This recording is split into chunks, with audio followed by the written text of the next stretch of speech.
आज का ये एपिसोड शुरू करने से पहले एक छोटी सी बात। क्या आप भी अपना पॉडकास्ट बनाने की सोच रहे हैं? तो एंकर ट्राई कीजिए। ये पॉडकास्ट बनाने का सबसे आसान तरीका है। नंबर 1, ये फ्री है। नंबर 2, इसमें कई सारे ऐसे टूल्स हैं जो आपको अपने फ़ोन और कंप्यूटर पर रिकॉर्ड और एडिट करने की फैसिलिटी देते हैं। नंबर 3, आप अपने पॉडकास्ट को डिस्ट्रीब्यूट भी कर सकते हैं, जिससे इसे स्पॉटिफाई और दूसरे प्लेटफॉर्म पर सुना जा सके। तो डाउनलोड कीजिए फ्री एंकर ऐप या विजिट कीजिए anchor.fm पर अपना पॉडकास्ट स्टार्ट करने के लिए। ये तो थी एक छोटी सी जानकारी, और अब शुरू करते हैं एपिसोड का सिलसिला। तो आज के एपिसोड में लीजिए सुनिए आचार्य चतुर्सेन शास्त्री के लिखे उपन्यास सोमनाथ के 121वें भाग सुरसागर पार को मेरी यानी समीर गोस्वामी की आवाज में। प्रभात हुआ। आकाश स्वच्छ था और शीतल मंद पवन बह रहा था। कल के विनाशक महाकाल के विकराल रूप का इस समय कुछ भी लक्षण न था। दूर तक लाल लाल रेत के टीले ही टीले नजर आते थे। ऐसे ही समय में शोभना ने आंखें खोली। उसने देखा उसका समूचा शरीर रेत में दबा पड़ा है और उसकी साड़नी अपनी थूथन से उस पर अटे हुए रेत को उछाल रही है। थोड़ा बल लगाकर उसने अपने शरीर को रेत की समाधि से बाहर निकाला। वो उठ खड़ी हुई। साड़नी आगे आकर उसके निकट आ खड़ी हुई। शोभना ने प्यार से उसकी थूथन को हाथों में लेकर थपथपाया। उसने अपने चारों ओर दृष्टि डाली। किसी जीवित जीव का वहां चिन्ह न था। उसने सोचा, हे भगवान, ये इतना बड़ा लश्कर और वो प्रतापी महमूद, सभी इस मरुस्थली की भोग बन गए।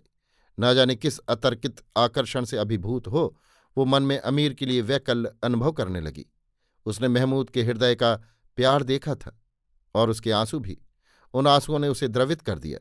इस समय वो अपनी संपूर्ण चेतना से अमीर की कल्याण कामना करने लगी। पर जिस अमीर पर शोभना की कृपा कोर पड़ी है, वो अमीर है कहाँ? धीरे धीरे सूर्य ऊंचा उठने लगा। उसने देखा इधर उधर कुछ काली काली वस्तुएं रेत में चमक रही हैं। दौड़कर उसने पास जाकर देखा, हाथी घोड़े सिपाही ऊंट थे। सबकी रेत में समाधि हो गई थी। वो सोचने लगी, क्या अमीर भी यहीं कहीं चिर निद्रा में सो रहा है? वो आशंका और उद्वेग से भरी दौड़ दौड़ कर एक एक को देखने लगी। बहुत मनुष्य और पशु दम घुट घुट कर मर चुके थे। कुछ में दम था, पर शोभना को उनके लिए कुछ करना शक्य न था। थोड़ी ही देर में उसकी दृष्टि किसी चमकदार वस्तु पर पड़ी। प्रभात की सूर्य की किरणों में वो वस्तु आग के अंगारी की भांति दहक रही थी। बालू हटाकर उसने देखा तो उसका हृदय धड़कने लगा। हे ईश्वर, ये तो सुल्तान की कलगी का लाल है। अवश्य ही सुल्तान भी कहीं पास है। थोड़े ही परिश्रम से अपने घोड़े के शरीर के नीचे दबे हुए सुल्तान महमूद को उसने खोज निकाला। जोर करके उसने उसे घोड़े के नीचे से निकाला। नाक पर हाथ रखकर देखा, धीरे धीरे सांस चल रही थी। छाती पर कान रखा, हृदय धड़क रहा था। शोभना आनंद से विभोर हो गई। उसने भूमि पर माथा टेक कर भगवान सोमनाथ की वंदना की, और फिर उसने इधर उधर देखा। कोई देखने वाला वहां न था। वो धीरे से झुकी और अमीर के सूखे निस्पंद होठों पर अपने जलते हुए होठ रख दिए। अब उसे अमीर को होश में लाने की चिंता हुई। उसे ये देखकर परम हर्ष हुआ कि अमीर के घोड़ों की जीन में पानी की भरी हुई मशक पड़ी थी। उसने पानी लेकर प्रथम स्वयं पिया। पानी पीने से उसके प्राण हरे हो गए। फिर उसने पानी की बूंदें अमीर के मुंह और आंखों में डालनी प्रारंभ की। थोड़ी ही देर में अमीर ने आंखें खोली। उसने अपनी आंखें इधर उधर घुमाईं। इधर उधर घूमकर उसकी आंखें शोभना के मुख पर केंद्रित हो गईं। उसके होंठ हिले, पर शब्द नहीं फूटा। शोभना ने थोड़ा जल और उसके मुंह में डाला।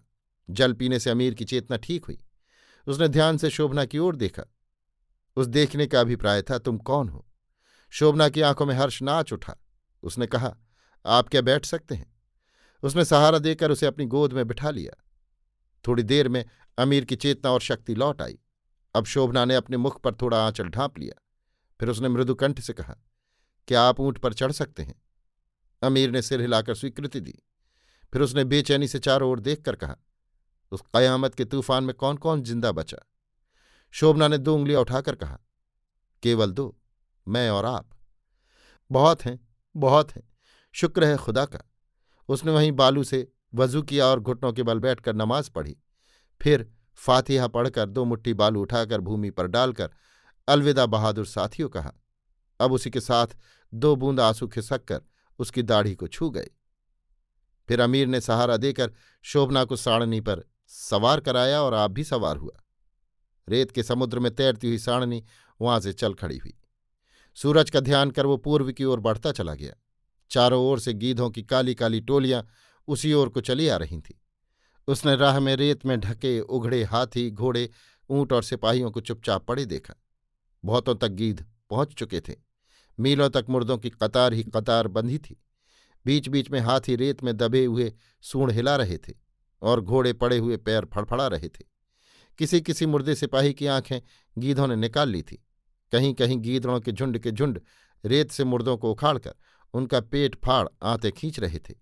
ये सब हृदय विदारक दृश्य देखते हुए कठोर हृदय अमीर महमूद आंखों से अश्रु विमोचन करता हुआ चला जा रहा था। बिना राह की राह पर भूख और प्यास, दुख और दर्द से ओतप्रोत, परंतु शोभना के सानिध्य से संपन्न। तपता सूर्य इन आरोहियों के सिर पर होकर अस्ताचल को चला गया। दिशाएं लाल हुईं और फिर उन्होंने अंधकार के पर्दे से मुंह ढांप लिया। इसी समय उनकी साड़नी सुरसागर के तीर पर जा रुकी। अमीर साड़नी से उतरा, शोभना को हाथ पकड़कर उतारा, पाल पर बसना बिछा दिया। उस पर शोभना को बैठने का संकेत कर उसने वजू किया, नमाज पढ़ी और फिर चुपचाप आकर शोभना के सामने खड़ा हो गया।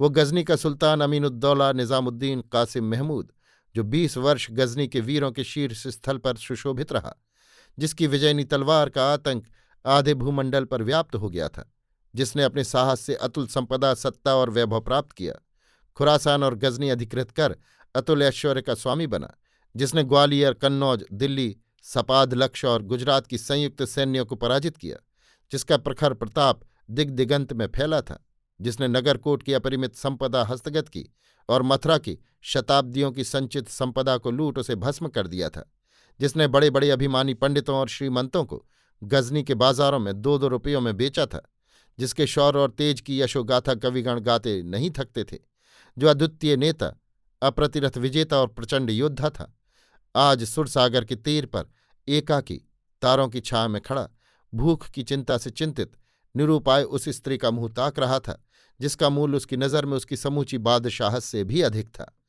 उसके कंठ से बात नहीं फूट रही थी। शोभना ने पेट पर हाथ रखकर हंसते हुए कहा, पेट का बंदोबस्त? महमूद ने एक अंगूठी निकालकर कहा, यह अंगूठी मेरे पास है, मगर यहां इसे मोल कौन लेगा? एक अशर्फी मेरे पास भी है। शोभना ने अशर्फी हथेली पर रखकर महमूद को दिखाई। अमीर ने सिर हिलाकर भुनभुनाते हुए कहा, लेकिन इसका भुनाना इस वक्त ठीक नहीं है। लोगों को शक हो गया कि हमारे पास सोना है, तो अजब नहीं हम लूट लिए जाएं। फिर भी दो, मैं देखूं। अमीर ने शोभना के आगे हाथ फैला दिया। शोभना ने अमीर का हाथ अपनी दोनों नर्म नर्म हथेलियों में लेकर कहा, ये हाथ क्या कभी किसी के आगे इससे पहले फैला था? नहीं। अमीर ने झुककर शोभना की कोमल हथेलियां अपनी आंखों से लगा ली। आंसुओं से शोभना की अंजलि भर गई। धीरे धीरे शोभना ने हाथ खींच लिया। उसने कहा, आप ठहरिए, मैं जाती हूं। अमीर ने व्यस्त भाव से कहा, नहीं बानू, कैदी हूं, भागूंगी नहीं, लेकिन ब्राह्मण की बेटी हूं, सुरसागर तीर्थ में मेरे लिए भिक्षा की कमी नहीं है। वो हंसी, अपनी हथेली से अमीर का वक्ष छुआ और तेजी से चली गई।